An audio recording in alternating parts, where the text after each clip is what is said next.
సలహాదారుగా కేకే కేశవరావు ఉన్నారు.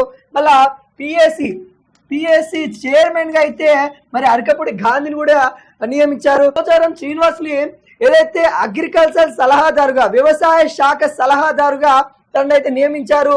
ఇవన్నీ ఎందుకు చేస్తా ఉన్నారు అని అంటే, కాంగ్రెస్ పార్టీ ఏదైతే ఉందో బీఆర్ఎస్ సంబంధించిన ఎమ్మెల్యేలను ఆకర్షించుకునే ప్రయత్నంలో చేస్తూ ఉంది.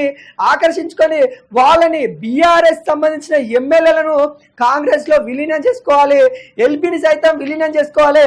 గతంలో కేసీఆర్ ఏ విధంగా అటు టీడీపీకి సంబంధించిన ఎమ్మెల్యేలను ఎల్పీని సైతం విలీనం చేసుకున్నారు, కాంగ్రెస్ సంబంధించిన ఎమ్మెల్యేలను ఎల్పీలను ఏ విధంగా పార్టీకి వాళ్ళ బీఆర్ఎస్ లో విలీనం చేసుకునే కాంగ్రెస్ పార్టీ కూడా అదే ఆలోచిస్తా ఉంది. అయితే మల్లారెడ్డి ఏం చెప్తా ఉన్నారంటే, మరి అధిష్టానానికి ఒకటే చెప్తా ఉన్నారు, నాతోని కొంతమంది ఎమ్మెల్యేలు ఎమ్మెల్సీలు కూడా బీఆర్ఎస్ ను వదిలి కాంగ్రెస్ కి వస్తారు.